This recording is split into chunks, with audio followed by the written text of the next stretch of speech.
Hello, everybody, and welcome to Feel Good Friday on Church at Home with Rachael. Glad to be here with you. Glad to see that the weekend is coming.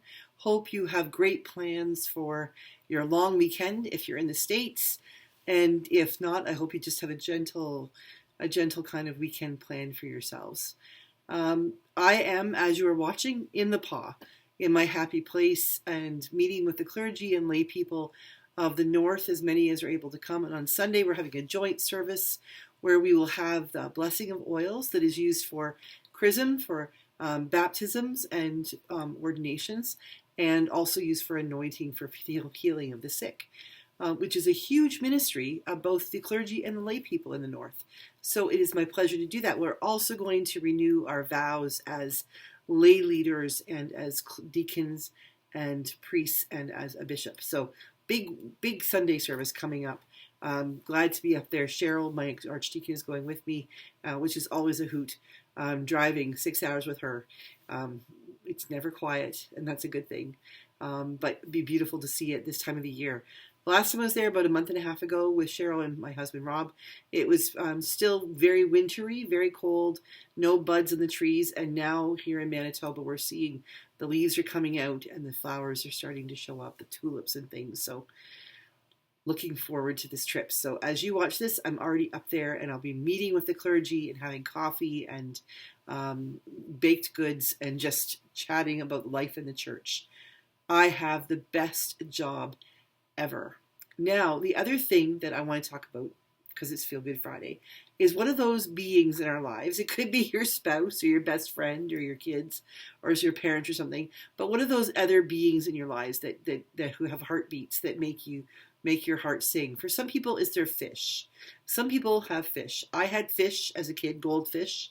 I had Scarface. It was a goldfish with a black mark on its cheek, and so I named him Scarface. Now, from Al Pacino's Scarface, but really because a kid I had a crush on, a boy who played hockey for my dad. His name was Steve. He he was not a fighter, but he got into a hockey fight in a game when we were in a tournament, and his nickname became Scarface. So I named my fish after Steve. I called him Scarface. But for some people, it's fish. Some people have those aquariums that have multiple fish in them. Like they'll have different exotic fish. And I think that's so cool. I have always found when I've gone into a waiting room that has a fish tank, that as much as I'm not a big fan of fish as a pet, because they're not very interactive, I've always found them very, very soothing. That's what I should do before I have my next blood pressure check is pull up a picture on my phone of a live aquarium and just watch that and breathe. For some people, it's hamsters or rodents of some sort. I have had a couple of them when we lived in Listowel and I was in grade 4 and 5. My sister had, in her class, they had a pet mouse. And they have when it came Christmas time, the teacher said, would anybody like the mouse? So we brought home the mouse. His name was Oliver, also named for a crush that someone had. That was my sister, who had a crush on Greg, who played the character Oliver in the school play Oliver. So Oliver the mouse, little brown mouse with some white markings, long pink tail. He came home in a bird cage, in a hamster cage. And the little bugger could squeeze through the bars on the hamster cage, and he would actually let me pick him up. I had a very good relationship with Oliver. He didn't bite me, and I could catch him. So we ended up buying a bird cage that had the squares instead, so he couldn't get out. When we moved to Hanover, Oliver went on to a new family, and apparently they were a little too exciting for him and banged on the cage. And mice don't live very long.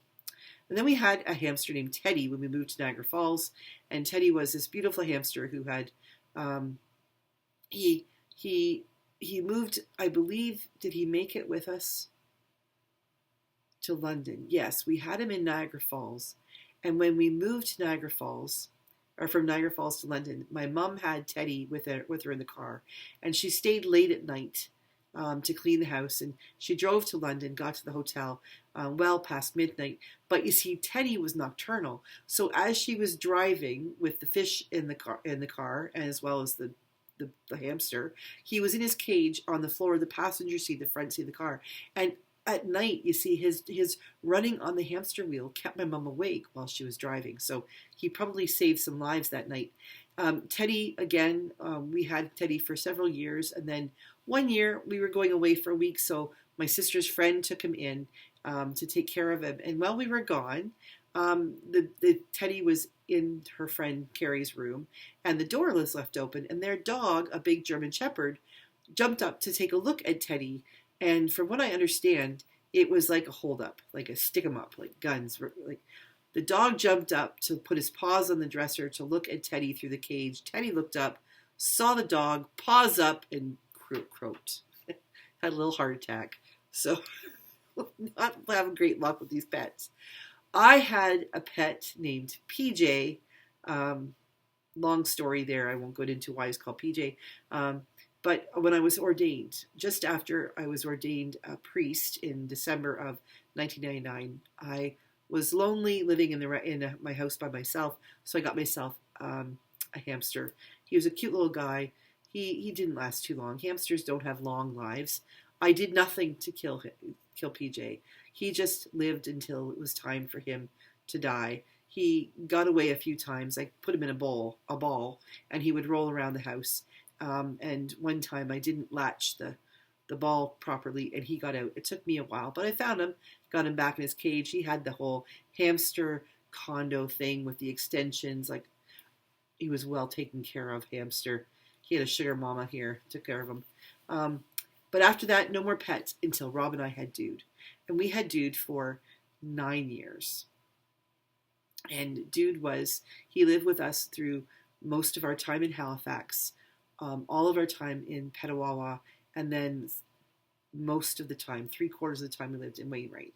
And Dude was the most amazing he wasn't a Cocker Spaniel. Dude was a chocolate lab, smart as a whip. He knew so many commands, so many words. He was empathetic. He knew just how to take care of us. And when Rob was sick, and we didn't even know he was sick, Dude just took care of Rob. I'd come home from work, and the two of them would be having a snore fest on the bed, just curled up together. Dude didn't like being handled too much. He'd cuddle a little and then wander away. But with Rob, he would crawl up there on the bed, and he would lay with his back up against Rob's stomach or Rob's back, and the two of them they were best buddies. And we lost him just over 2 years ago. And we've been talking lately about the importance of having that being, for my sake and for Rob's. And I think we've kind of come to that place where we're ready.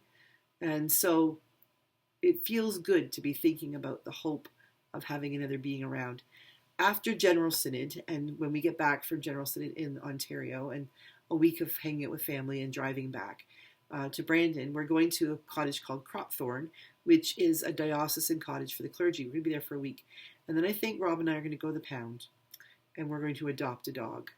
And I'm pretty excited about that. Looking into kennels and thinking about how our dog will be, which means we have to get the house taken care of, unpacked, and ready for a dog pretty quickly.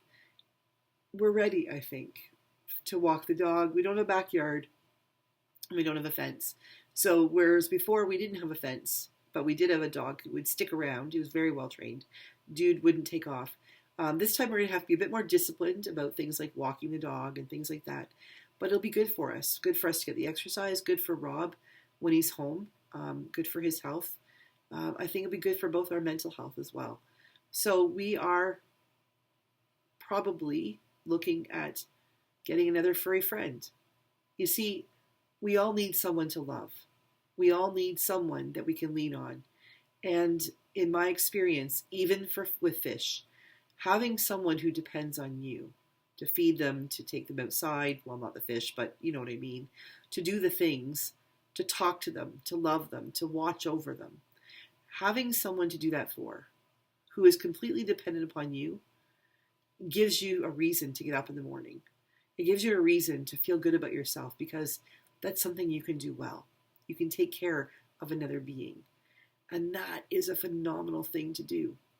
So as you go about your weekends, if you already have a pet, then go and pet your pet. Talk to your fish. Give them an extra little shake or two of the flakes. If you have a hamster, Put it in a wheel or put it in a box. You can let it have a little bit more freedom. Play with it, pet it, allow its little tiny heartbeat to feel up against your heartbeat and to feel that connection. And then, or if you have a cat or a dog, same thing.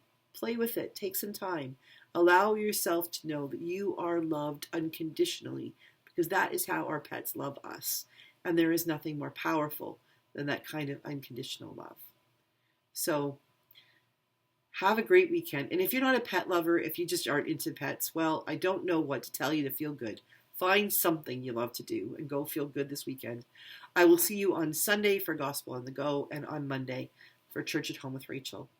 Thanks for hanging out with me, folks. God bless you, and make sure you do something to help yourself feel good.